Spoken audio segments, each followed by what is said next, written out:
María Isabella nunca conoció una vida que no fuera en las sombras, una existencia pintada con los colores desvaídos de ciudad frontera, un pueblo fronterizo que devoraba almas con la misma ferocidad con la que el desierto circundante se tragaba la luz del día. Era una mujer trans en el México de los años 2000, una época y un lugar donde su propia identidad era un acto de rebelión. De día, cosía en una pequeña habitación alquilada, y de noche se enfrentaba a las calles no por elección, sino por necesidad, vendiendo su cuerpo para financiar el sueño de una vida en la que ya no tuviera que esconderse. Cada moneda ahorrada era un ladrillo para la casa que construiría lejos de allí, un santuario de paz. Historias como la mía rara vez se escuchan, y por eso te necesito. Si puedes suscribirte al canal, nuestra meta es llegar a 1000 suscriptores para que estas voces no se pierdan en el silencio. Comenta desde dónde estás viendo, para que sepa que no estoy solo en esta lucha.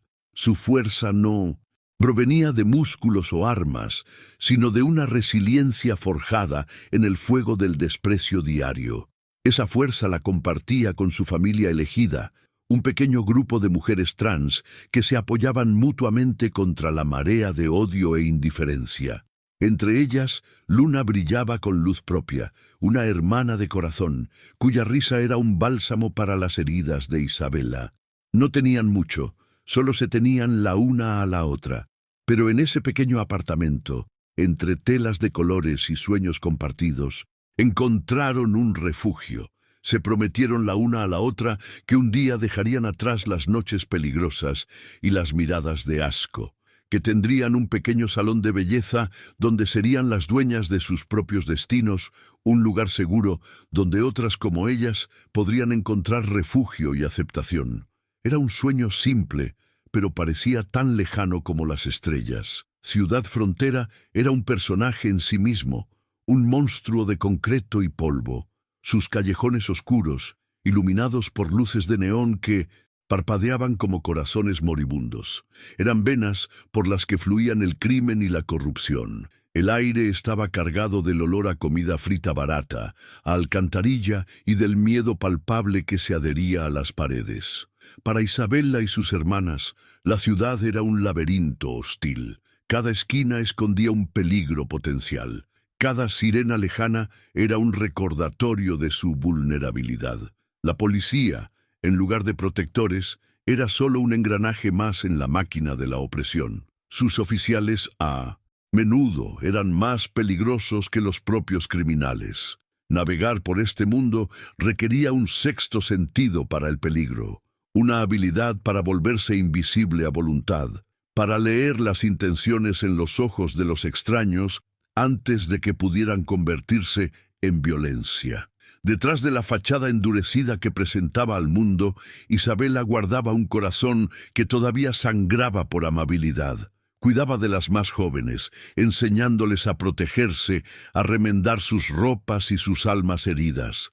En momentos de quietud, cuando la ciudad finalmente parecía dormirse, se permitía soñar. Leía libros viejos, imaginándose en lugares donde el mar era azul y la gente sonreía sin agendas ocultas. Su dualidad era su mayor carga y su mayor fortaleza. La mujer que enfrentaba la noche con uñas y dientes y la soñadora que en secreto todavía creía en la bondad. Este conflicto interno la mantenía humana. Una vela encendida contra el viento cortante de la desesperación que soplaba incesantemente por las calles de Ciudad Frontera, amenazando con extinguir el último rastro de quién era ella. La sombra que se cernía sobre todas las demás en su barrio tenía un nombre: el Carnicero.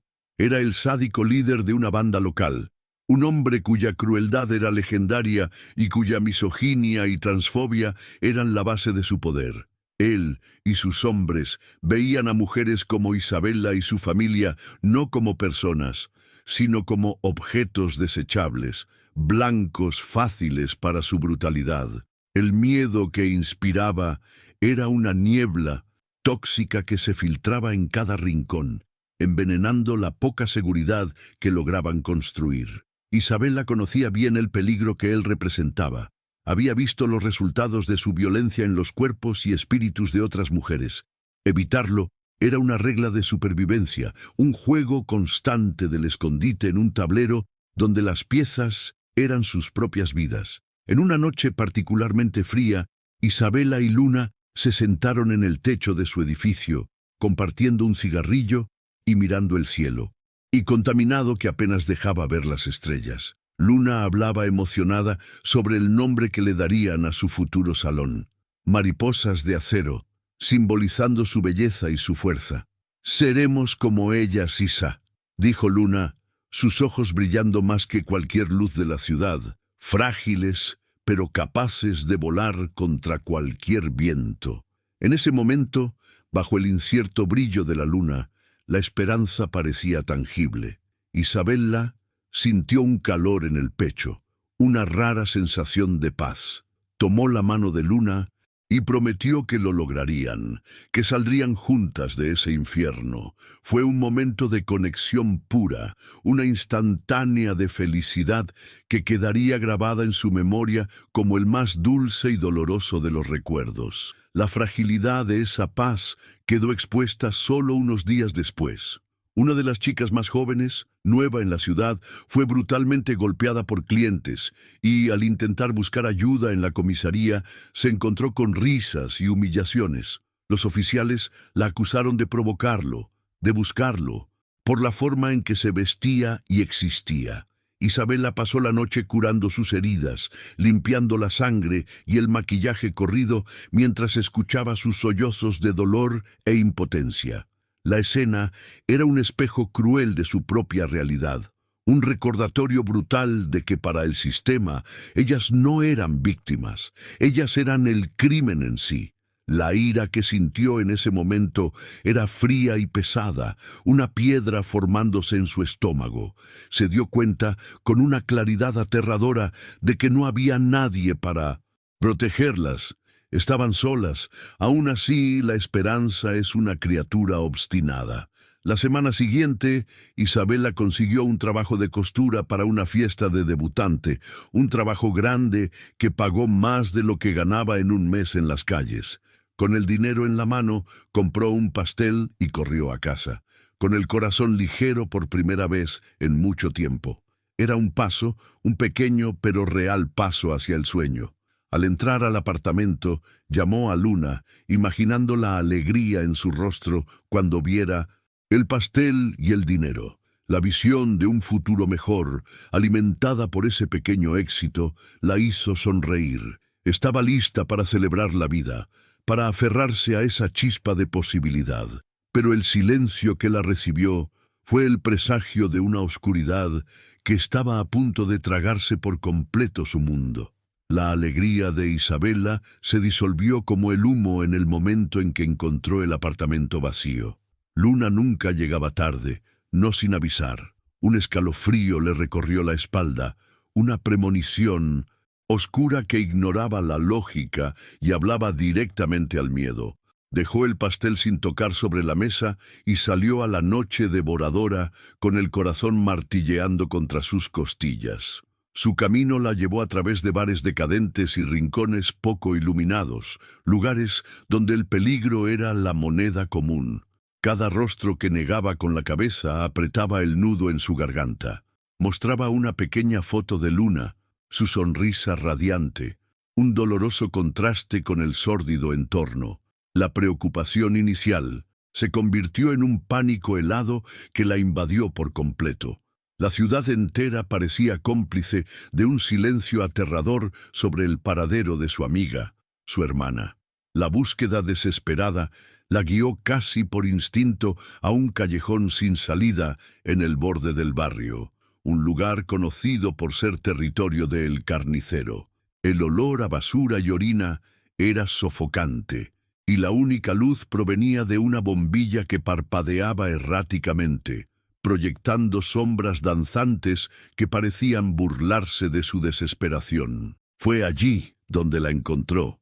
Luna yacía cerca de un contenedor de basura, una muñeca rota, desechada. La violencia de lo que le habían hecho era una blasfemia, una profanación de su luz y su alegría. El mundo de Isabela dejó de girar. Los sonidos de la ciudad se desvanecieron, reemplazados por un zumbido ensordecedor en sus oídos. Cayó de rodillas junto al cuerpo, incapaz de gritar, incapaz de llorar. El dolor era tan abrumador que trascendía las lágrimas, una herida abierta en su alma que sabía con absoluta certeza que nunca sanaría. En la comisaría, la indiferencia era un arma. Las paredes beige y el olor a café rancio parecían absorber su dolor y volverlo insignificante. Denunció el crimen a un detective de mediana edad, el detective Morales, cuya mirada cansada y cínica la evaluó con un desprecio mal disimulado. Escuchó su historia con impaciencia, tomando notas dispersas en una libreta. Sus preguntas eran como cuchillos, insinuando que Luna, por ser quien era y por estar donde estaba, había buscado su propio destino. «Chicas como tú viven una vida arriesgada», dijo, la frase flotando en el aire como un veneno. Isabela sintió que la rabia subía, caliente y sofocante, pero se la tragó. Allí, en ese espacio estéril que se suponía que representaba la justicia, entendió que la muerte de Luna sería solo otro expediente en un cajón polvoriento, la vida de una mujer trans valiendo menos que el papel en el que se registraba su muerte. La morgue fue la estación final de su agonía. El frío de la habitación se le metió en los huesos, un frío que provenía tanto del aire acondicionado como de la muerte que impregnaba el lugar. Cuando el forense sacó el cajón de metal y descubrió el rostro de Luna, el tiempo se detuvo una vez más. El rostro, aunque marcado por la brutalidad, todavía llevaba un eco de su bondad. Isabela extendió la mano, su dedo temblando mientras tocaba la piel fría de su amiga. Ese toque fue el punto de quiebre final.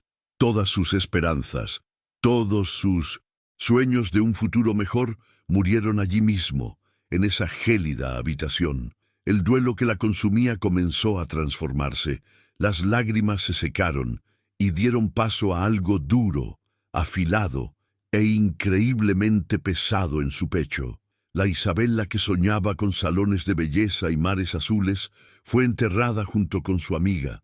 Lo que quedaba era solo un caparazón vacío lleno de un propósito oscuro. De vuelta en el apartamento, el silencio era un grito. El pastel sobre la mesa era un monumento a su inocencia perdida. Isabela se sentó en el suelo de la habitación de Luna, abrazando un vestido de flores que aún conservaba su aroma. El sistema no haría nada. A la policía no le importaba. El mundo que las despreciaba en vida ahora profanaba su memoria en la muerte. En ese santuario de dolor, una decisión floreció en la oscuridad de su alma. Si no había justicia para gente como ellas, entonces ella misma se convertiría en justicia. Ya no sería la presa, sería la cazadora. Uno por uno encontraría a las bestias que le hicieron eso a Luna y les haría pagar. No con la justicia defectuosa de los hombres, sino con la única ley que ellos entendían, la del dolor y el miedo. Este es mi voto, mi nueva razón para vivir. Si sentiste mi dolor, suscríbete, porque necesito que más gente entienda lo que me llevó por este camino. Los días siguientes al funeral de Luna fueron un borrón de duelo silencioso y paralizante. Isabela apenas comía, apenas dormía. El apartamento, una vez un santuario de sueños compartidos, se convirtió en una tumba fría. Cada objeto, un eco doloroso de la ausencia de su amiga.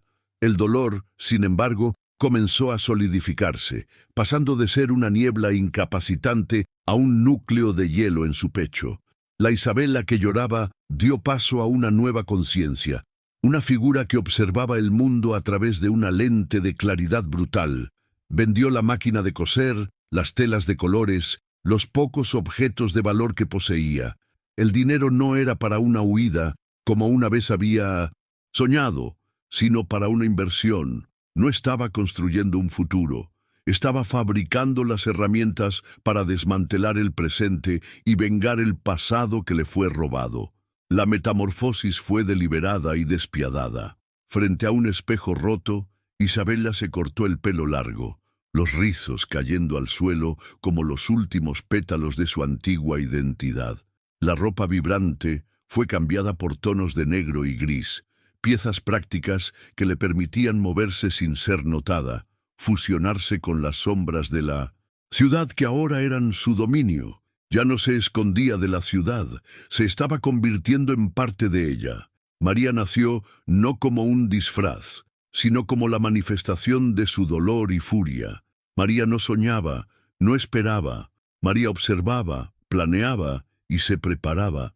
Pasaba las noches mapeando los movimientos de los hombres del carnicero. Su antigua ansiedad fue reemplazada por una paciencia depredadora, aprendiendo sus rutinas, sus debilidades, sus vicios, con una dedicación aterradora.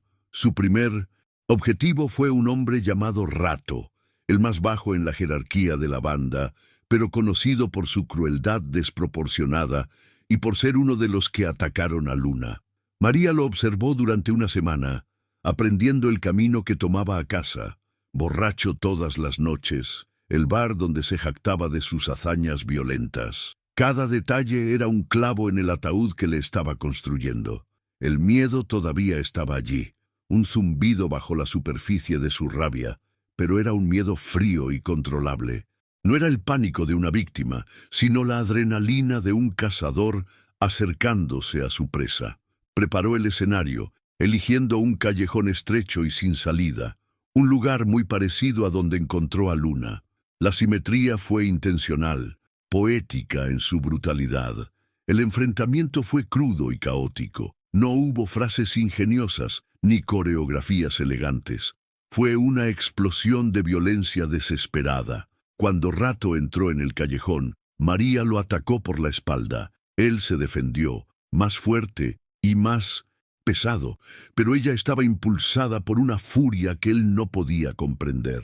Fue una pelea sucia, llena de dolor y pánico, pero la imagen del rostro sin vida de Luna era un combustible que quemaba cualquier vacilación. Usando una barra de hierro que había escondido, lo sometió.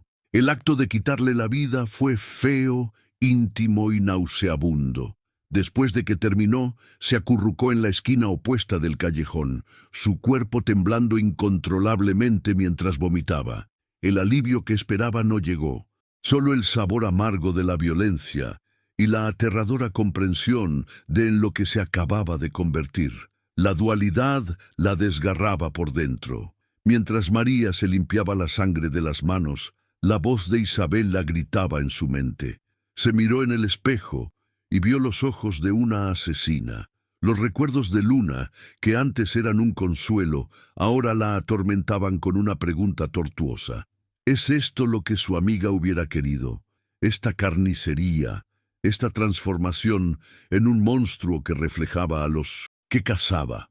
El sueño ofrecía poco refugio. Sus sueños eran un campo de batalla entre el recuerdo de la sonrisa de Luna y el rostro aterrorizado del hombre que había matado.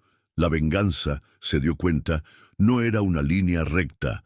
Era un laberinto oscuro que la alejaba cada vez más de la persona que una vez fue, amenazando con consumir la misma humanidad que afirmaba estar defendiendo en nombre de su amiga. Mientras tanto, en la misma comisaría donde Isabella había sido humillada, el detective Morales estaba sobre el cuerpo de Rato. El asesinato llamó su atención de inmediato. No era un ajuste de cuentas típico entre bandas. Era algo diferente, más personal. La brutalidad era excesiva. La rabia del atacante era casi palpable en la escena del crimen. Morales, un hombre hastiado por la corrupción y la apatía del sistema, sintió una chispa de interés genuino. Alguien estaba limpiando las calles, pero no era la policía, y no eran rivales. Cárteles era una nueva fuerza, precisa y motivada por algo que él reconocía muy bien, una venganza profunda y ardiente. Aún no lo sabía, pero su juego del gato y el ratón con el fantasma de Ciudad Frontera acababa de comenzar. La experiencia brutal con Rato le enseñó a María una lección valiosa. La furia sola no era suficiente. Necesitaba ser más inteligente, más fría. Para su segundo objetivo, un sicario conocido como Héctor cambió de táctica. En lugar de una confrontación directa, usó lo que la hacía invisible a su favor. Se infiltró en su rutina, dejando pequeñas señales de que estaba siendo observado. Un objeto movido en su apartamento, un mensaje anónimo, plantó semillas de paranoia, convirtiendo su propia mente en un arma contra él. La ciudad, que una vez fue su prisión, se convirtió en su tablero de ajedrez. Conocía cada callejón, cada azotea, cada sombra, usando el laberinto urbano para desconcertar y aislar a su presa antes de hacer el movimiento final. El segundo asesinato fue quirúrgico. Atrajo a un ya aterrorizado Héctor a un almacén abandonado en el distrito portuario usando un falso rumor sobre un traidor. Allí, en la oscuridad y el silencio, lo ejecutó rápida y eficientemente, sin la lucha desesperada de la primera vez. La vacilación que había sentido antes había sido reemplazada por una calma glacial. El acto seguía siendo repugnante, pero la distancia emocional crecía. Estaba aprendiendo a compartimentar, a apagar la parte de sí misma que sentía, que se arrepentía. Mientras dejaba el cuerpo, sintió un escalofrío no de miedo, sino de autoconciencia. Con cada paso en su camino de venganza, se volvía más experta en la oscuridad, una depredadora más letal y, en consecuencia, más distante de la mujer que Luna había amado. Con 2 muertes en rápida sucesión, la leyenda comenzó a tomar forma. En los bares y callejones se extendieron susurros de un espíritu vengativo, un ángel de la muerte que cazaba a los peores hombres de la ciudad.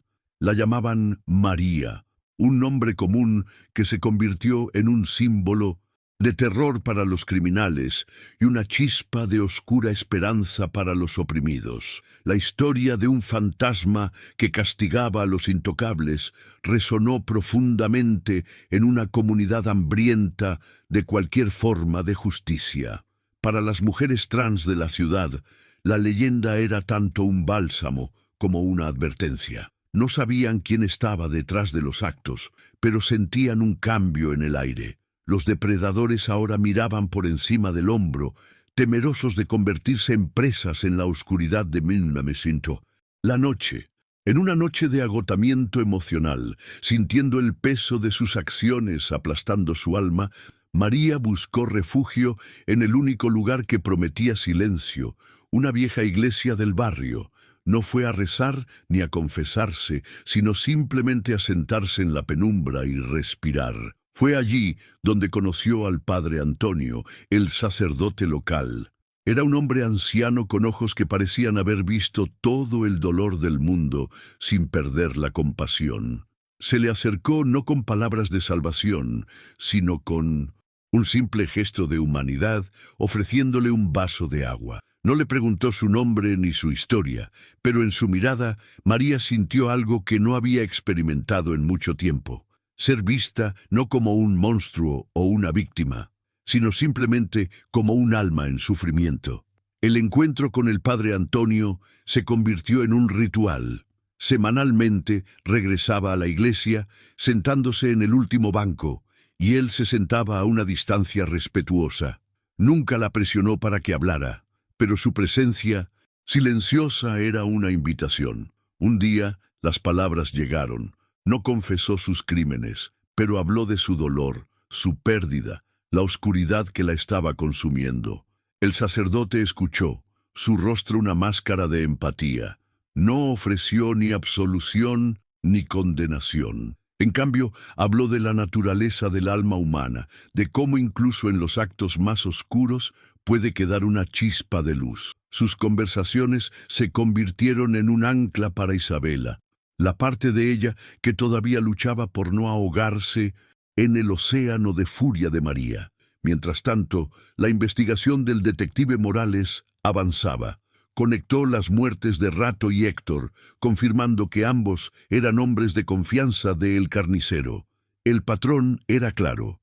Alguien estaba desmantelando la banda desde adentro hacia afuera, desde abajo hacia arriba. Morales comenzó a construir un perfil del asesino, metódico, inteligente y con un profundo conocimiento del submundo de Ciudad Frontera. Descartó la teoría de una guerra de bandas. La precisión y la naturaleza personal de los ataques sugerían algo diferente. Sentía que estaba cazando a un individuo, no a una organización. Intrigado y algo admirador de la eficiencia del fantasma, se sumergió en el caso. Su obsesión por capturar a esta nueva fuerza crecía con cada día que pasaba. Los recuerdos de Luna la asaltaban en los momentos más inesperados. Mientras limpiaba un cuchillo o vigilaba a un objetivo desde la oscuridad, la imagen de la sonrisa de Luna invadía sus pensamientos. Recordó una tarde en que bailaron bajo la lluvia riendo como niñas, sintiéndose libres por un breve y glorioso momento. Estos recuerdos eran un arma de doble filo. Por un lado, alimentaban su determinación, recordándole lo que le fue robado y por qué luchaba. Por otro, eran un recordatorio tortuoso de la alegría y la ligereza que habían desaparecido de su vida para siempre. Cada recuerdo feliz era un contrapunto doloroso a la oscuridad de su presente, profundizando las grietas en su alma y haciéndola cuestionar el precio de su sangriento viaje. El siguiente objetivo era la mano derecha de El Carnicero, un hombre llamado Marco. Era más inteligente y paranoico que los demás, rara vez se exponía. Para atraparlo, María sabía que necesitaría un cebo. Ideó un plan complejo, usando la codicia de la banda como su arma principal. Hizo correr el rumor de un gran cargamento de drogas sin vigilancia, un premio demasiado fácil de ignorar para Marco. Era un riesgo calculado que requería que se acercara más que nunca al centro de la red de El Carnicero. La preparación fue exhaustiva, cada detalle meticulosamente planeado. Por primera vez, no solo estaba reaccionando con furia, sino pensando varios pasos por delante como una estratega en un campo de batalla invisible. La noche de la trampa fue una prueba de fuego para sus nervios. El plan casi se vino abajo cuando un coche de policía inesperado patrulló la zona, obligándola a improvisar. Escondida en una viga sobre el lugar de la emboscada, su corazón latía sin control. Marco y sus hombres llegaron y la tensión era casi insoportable. En el momento adecuado, activó su trampa, creando el caos y la confusión que necesitaba para aislar a su objetivo. La lucha que siguió fue intensa y desesperada. María sufrió una herida en la pierna, pero logró completar su misión. La huida fue una carrera sin aliento por las calles oscuras. El dolor en su pierna se mezclaba con la adrenalina, dejando un rastro de sangre que rezaba para que la noche lo ocultara. Durante su apresurada huida, cojeando por el dolor, pasó por un callejón y casi choca con un hombre que salía de un bar. Por una fracción de segundo, sus ojos se encontraron con los del detective Morales. Ninguno de los dos registró completamente quién era el otro, pero el momento estuvo cargado de una extraña electricidad. Morales sintió un escalofrío. Su intuición le decía que esa figura fugaz en las sombras era importante. María, por su parte, sintió el peligro instintivo de estar cerca de un policía. Desapareció en la oscuridad antes de que él pudiera reaccionar, pero el encuentro casual había estrechado la red. Morales ahora tenía una impresión, una imagen fantasmal para agregar a su perfil. Estaba más cerca que nunca de su presa. La muerte de Marco, su lugarteniente de mayor confianza, sumió a El Carnicero en un estado de paranoia rabiosa. La idea de que un rival estaba cazando a sus hombres lo consumía. Confiaba cada vez en menos gente y su crueldad se intensificó, desquitando su furia con sus propios subordinados y con cualquiera que se cruzara en su camino. No podía concebir que la amenaza pudiera provenir de un lugar que consideraba irrelevante, de los márgenes de la sociedad que tanto despreciaba. Su arrogancia era su punto ciego, una debilidad que María estaba explotando con precisión letal. Mientras él buscaba ejércitos enemigos y traidores en sus filas, el verdadero peligro se acercaba silenciosamente, viniendo de las sombras a las que nunca se dignó mirar. El viaje de María estaba pasando factura. Físicamente estaba agotada, su cuerpo cubierto de moratones y la herida de la pierna infectada.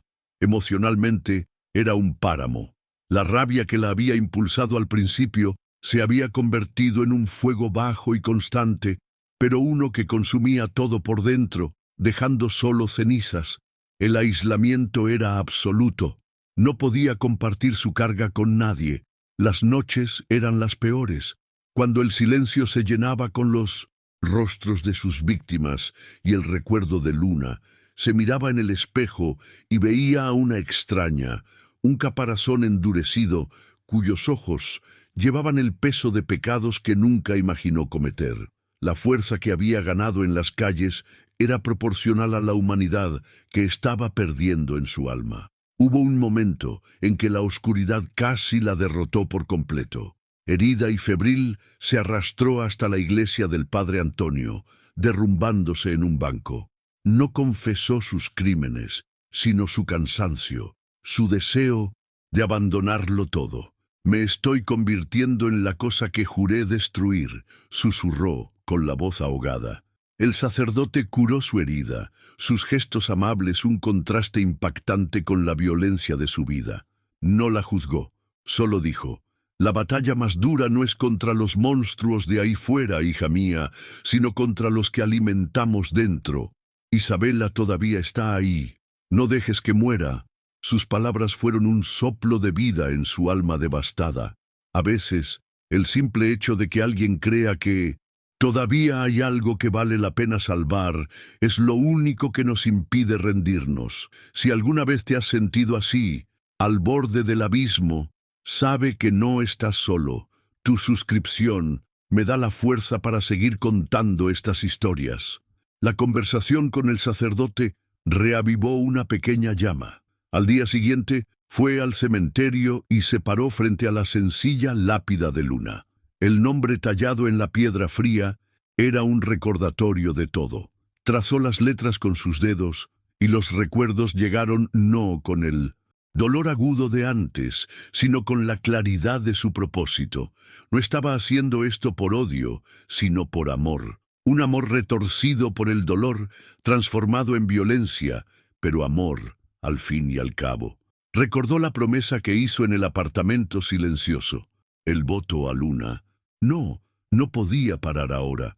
No mientras el carnicero todavía respirara el mismo aire que su amiga ya no podía.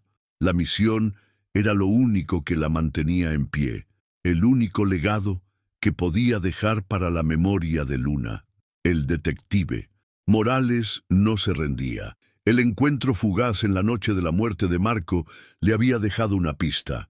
El rastro de sangre que María había dejado lo llevó a una farmacia del barrio donde había robado suministros médicos. El aterrorizado farmacéutico dio una descripción vaga, una figura esbelta, movimientos rápidos, ojos llenos de dolor. Fue la mención de los ojos lo que llamó la atención de Morales. Comenzó a conectar la venganza con una pérdida profunda.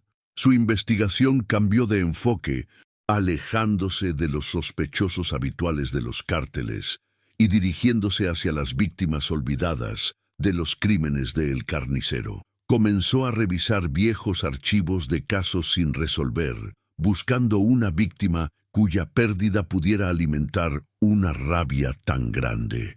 Con su cuerpo recuperándose, María cambió de estrategia una vez más. En lugar de atacar a los hombres, decidió atacar lo que le daba poder a El Carnicero, su dinero y su reputación. Se convirtió en una saboteadora. Usando su conocimiento de las calles, interceptó pequeños cargamentos de droga, prendió fuego a uno de sus almacenes y expuso uno de sus esquemas de lavado de dinero a un periodista de bajo nivel. Sus ataques eran como pinchazos de alfiler, socavando la autoridad del carnicero, haciéndolo parecer débil e incompetente a los ojos de sus propios hombres y sus superiores. La leyenda de María creció no solo como una asesina, sino como una fuerza disruptiva que estaba desestabilizando todo el equilibrio criminal de Ciudad Frontera. La comunidad marginada sintió el cambio. Los hombres del carnicero, una vez arrogantes señores de las calles, ahora caminaban en grupos, asustados, menos propensos a acosar y extorsionar. Había una sensación de alivio, de una justicia perversa que se estaba cumpliendo. Las mujeres trans, en particular, sentían un orgullo oscuro. Aunque no conocían la identidad de su vengadora, la veían como una de ellas, una respuesta violenta a una vida de violencia sufrida. Las acciones de María, nacidas de una tragedia personal, estaban teniendo un impacto en toda la comunidad. Esto complicó aún más su autopercepción. ¿Cómo podía ser un monstruo si sus acciones estaban protegiendo a los inocentes y trayendo una paz que la ley nunca podría ofrecer? En su última visita a la iglesia, antes del enfrentamiento final, la atmósfera era pesada. El padre Antonio la miró con una profunda tristeza. «Y después de que el último nombre sea tachado de tu lista, ¿qué quedará de ti, hija?», preguntó suavemente. «La venganza es un fuego que consume el recipiente que lo contiene. Cuando él se haya ido, tendrás que vivir con las cenizas». María no tenía respuesta. La pregunta resonó en el vacío de su alma. Se había centrado tanto en el camino que nunca había pensado en el destino, en lo que sucedería el día después de su victoria, la posibilidad de un futuro, de cualquier tipo de vida después de la venganza. Era un concepto tan extraño y distante que ni siquiera podía imaginarlo. Con el imperio del carnicero en ruinas y sus hombres muertos o desertando, finalmente era vulnerable.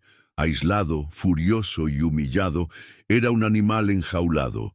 María sabía que era el momento. Le envió un mensaje anónimo, una sola frase que lo haría ir a cualquier parte. «Sé lo que le hiciste a Luna». Lo convocó al lugar exacto donde todo comenzó, el callejón fétido, donde la vida de su amiga fue robada y su propio viaje a la oscuridad nació. Era allí donde el círculo se cerraría. No, solo planeaba matarlo. Estaba orquestando un acto final de justicia poética, forzándolo a enfrentar su pecado en el mismo suelo profanado. Todo estaba listo para el clímax. La lluvia comenzó a caer, fina y fría, convirtiendo el callejón en un espejo oscuro que reflejaba las luces enfermizas de la ciudad. Era la misma lluvia de la noche en que Luna murió. María esperaba en las sombras, perfectamente quieta, una gárgola de venganza posada en medio de la basura y la decadencia. Cada gota de lluvia era como el tic-tac de un reloj, marcando los segundos finales de su vida y la culminación de su propio descenso al infierno. No sentía miedo, solo una calma vacía, la quietud que precede a la tormenta final. El callejón, una vez un lugar de trauma insoportable, había sido transformado por ella en un campo de exterminio. Cada sombra, cada objeto suelto, era un arma potencial. No solo estaba esperando en un lugar, ella era el lugar mismo, su dolor fusionado con cada ladrillo húmedo y cada charco sucio. El carnicero llegó como un trueno, la rabia torciendo sus rasgos en una máscara de pura brutalidad. No estaba solo. Dos de sus hombres más leales lo flanqueaban, con las armas desenfundadas, escaneando el callejón con miradas nerviosas. «María», rugió y el nombre resonó, un desafío lanzado a la oscuridad. «Sal, fantasma, ven a enfrentarte a un hombre de verdad». Se rió, un sonido áspero y cruel que rasgó el aire. Comenzó a burlarse de Luna, usando palabras viles para profanar su memoria, tratando de atraer a María a una trampa de furia ciega. Pero la mujer que lo escuchaba ya no era impulsada solo por la rabia. El fuego de su dolor había sido forjado en un acero frío y afilado. Escuchó sus burlas, no como insultos, sino como la confirmación final de que era una plaga que necesitaba ser erradicada. La oscuridad era su aliada. Con un movimiento rápido, arrojó un trozo de metal a una pila de latas en el otro extremo del callejón. El sonido hizo que los guardaespaldas reaccionaran instintivamente, girándose hacia la distracción por una fracción de segundo. Fue suficiente. María descendió de su posición, un borrón silencioso en la lluvia. El primer hombre cayó con un golpe rápido y preciso en la garganta, sin hacer ruido. El segundo se giró, con los ojos abiertos de pánico, pero demasiado tarde. Lo desarmó con una eficiencia brutal. La pelea terminó en segundos. Ya no era la mujer desesperada que luchó contra Rato. Se había convertido en una depredadora. Sus movimientos fluidos y letales, cada acción despojada de vacilación. Ahora solo quedaba él.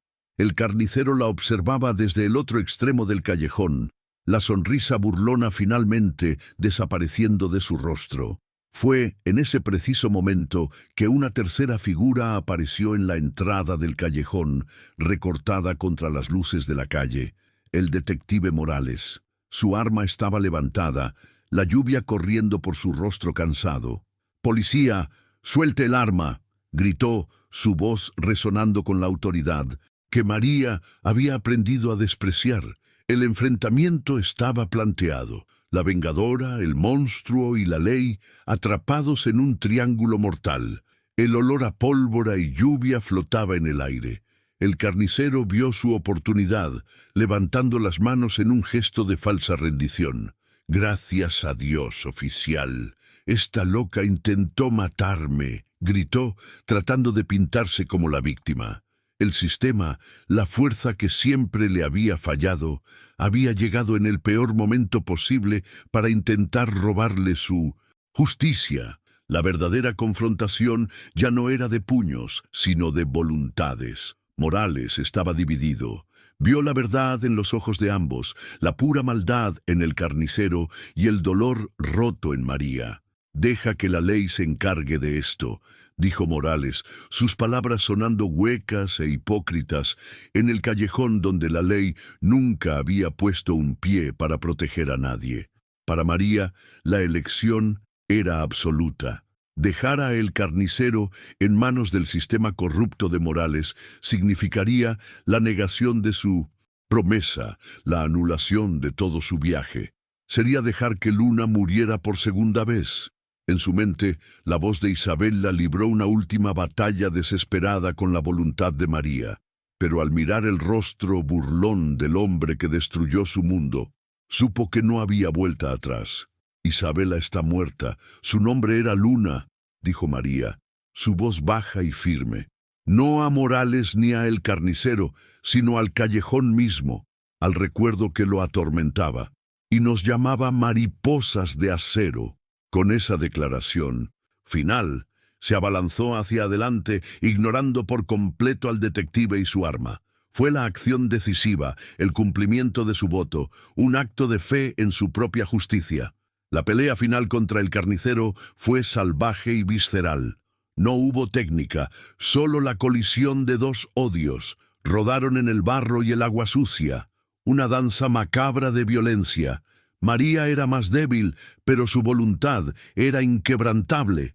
Lo golpeó repetidamente, no solo con los puños, sino con todo el peso de su dolor, exorcizando su agonía con cada impacto hasta que él yació inmóvil debajo de ella. Mientras el carnicero yacía en el suelo, derrotado y jadeando, Morales dio un paso adelante, listo para intervenir y arrestarla. Pero los ojos de María se encontraron con los de él, y en su mirada había una resolución que lo paralizó. La decisión era suya, y siempre lo había sido. En un último movimiento rápido y sin ceremonias, le rompió el cuello.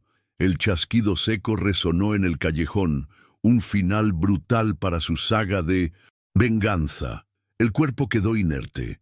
La lluvia continuó cayendo, lavando la sangre y la suciedad. Por un largo momento hubo un silencio absoluto.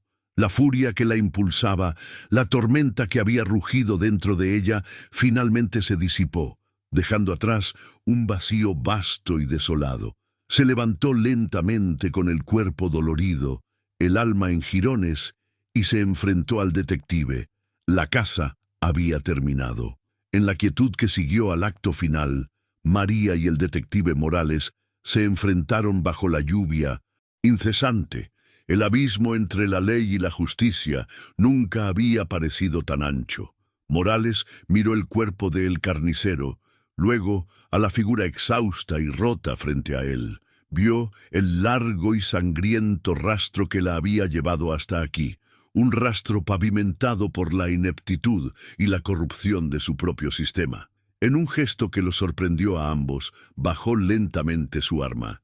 «Tienes 5 minutos», dijo su voz. «Después de eso, pido refuerzos y encuentro un cuerpo, solo uno». No fue perdón, ni aprobación. Fue el reconocimiento cínico de un hombre cansado de que esa noche, en medio de toda la brutalidad, se había servido una forma retorcida y terrible de justicia, una que él nunca podría impartir. María no le agradeció, ni siquiera asintió. Simplemente se dio la vuelta y salió del callejón, no como una fugitiva, sino como un espectro que se retira a su reino. Cada paso la alejaba del epicentro de su dolor, pero no la acercaba a la paz. Se disolvió en las laberínticas calles de Ciudad Frontera, las sombras acogiéndola como a una vieja amiga, la mujer conocida como Isabella, que soñaba con el mar, y la leyenda conocida como María, que empuñaba la venganza, murieron juntas en ese callejón. La figura que emergió era solo un eco, un caparazón vacío, condenado a vagar, atormentado no por los hombres que mató, sino por la mujer que solía ser. Se convirtió en el fantasma que todos temían, una historia contada en susurros para siempre, una parte de la noche. En los meses siguientes, se formó un nuevo equilibrio en Ciudad Frontera. La muerte de El Carnicero dejó un vacío de poder que inicialmente provocó más violencia, pero su leyenda sirvió como un elemento disuasorio. La historia de María, la vengadora de las sombras que cazaba depredadores, se convirtió en un mito de advertencia. Para la comunidad de mujeres trans, el cambio fue real. Caminaban con un poco menos de miedo, con la cabeza un poco más alta. La brutalidad de María les había traído una paz que la sociedad les negaba. Perdieron a Isabella en la oscuridad, pero su venganza se convirtió en un escudo invisible que las protegía. La justicia, al final, no se trataba de castigar el mal, sino de crear seguridad para quienes quedaron atrás, un legado agridulce escrito con sangre. Lejos, en una ciudad costera donde el sonido de las olas debería ser relajante, una mujer sin nombre se sienta en un café y mira el mar azul que Isabella tanto había soñado con ver. Pero no hay alegría en sus ojos, solo una melancolía infinita. Está a salvo, es libre, pero la paz que trajo a otros no encontró camino hacia su propia alma. El vacío del que le advirtió el padre Antonio es su único compañero fiel. Cumplió su promesa, vengó a Luna y rompió el ciclo de violencia que la había victimizado. Sin embargo, al convertirse en el monstruo necesario para cazar a los monstruos del mundo, sacrificó su propia humanidad. El final de su viaje no le trajo redención, solo la desoladora comprensión de que algunas heridas son tan profundas que ni siquiera la venganza puede curarlas. La historia de Isabella es un oscuro recordatorio de que el sistema destinado a protegernos a menudo nos abandona, obligando a los oprimidos a buscar su propia y terrible justicia. El precio de esa justicia es casi siempre el yo. Se convirtió en un símbolo, una mariposa de acero que voló demasiado cerca del fuego y se quemó las alas para que otras pudieran volar en un cielo ligeramente más seguro. Contar historias como esta es un deber, es dar voz a los silenciados. Estoy inmensamente agradecido a cada uno de ustedes que siguió este viaje hasta el final. Si su historia te conmovió, por favor, suscríbete. Ayúdame a asegurar que más relatos como este, que viven en las sombras, puedan finalmente encontrar la luz y ser escuchados.